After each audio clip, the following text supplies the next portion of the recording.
So mao ni no. So una tudlon ta mo unsa akong pag sa file, pag synchronize. So una mangita tag just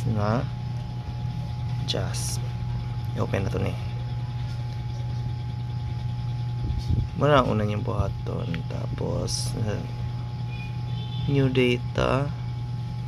So blanco pa man na siya no. So pag practical exam maghatag si sir og file na Excel.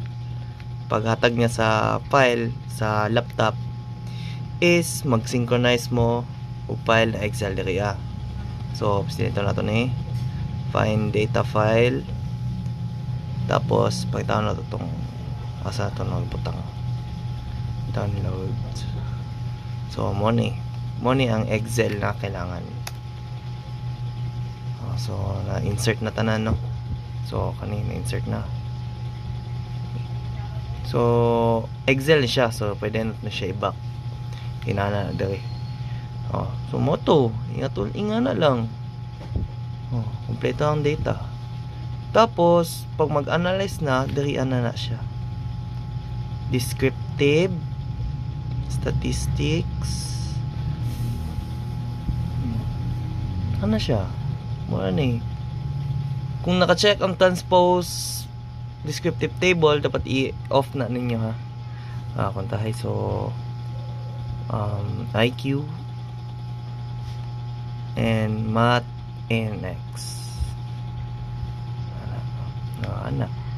Tapos statistics, so naka-check ang hawaan na to ni